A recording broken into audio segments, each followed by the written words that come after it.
لو سمحت يا دكتور، بدأت مراجعة نهائية امتى وبدأت تحل شوامل امتى؟ واحد تاني بيقول ازاي كنت تراجع مع نفسك وحليت امتى شوامل، وازاي كنت تاخد المراجعات في المحاضرات في المراجعة النهائية وبتقسمها ازاي؟ بالنسبة للأول سؤال، إني بدأت امتى؟ أنا بدأت مع المدرسين. مش محتاجة حاجة يعني.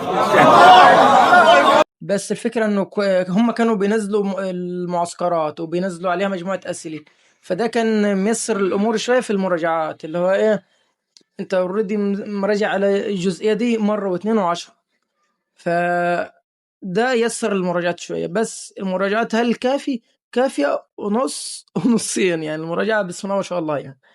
وغير كده لسه عندك ليلة الامتحان، بس انت بص المراجعة اللي تخلصها كأنك هتدخل في الامتحان بكرة يعني. بالنسبة للسؤال الثاني، كنت راجع مع نفسي؟ لا، انا كنت راجع مع المدرس بتاعي. يعني انت اصلا لو مشيت مع المدرس بتاعك حرفيا وما رقمتش حاجة، ده كفاية ونص انك تقفل المادة، مش هقول لك انك تنقص فيه. تمام. وحليت امتى شوامل؟ الشوامل حليتها في شوامل الجزئية، كنت أحلها بعد كل فصل. بالنسبة للشامل على المنهج كامل، ده كان اللهم صل على سيدنا محمد، كان تقريبا بعد نص المراجعة كده أو آخر المراجعة النهائية بدأت أحل شوامل الشامل كامل على كل المنهج. وبالنسبة للمحاضرة كنت أخدها إزاي وأقسمها إزاي؟ اللهم صل على سيدنا محمد. المحاضرة كنت اللي هو نازلة الفجر، فأنا من تاني يوم عارف إني وراي حاجة الصبح، فكنت أعمل جدولي.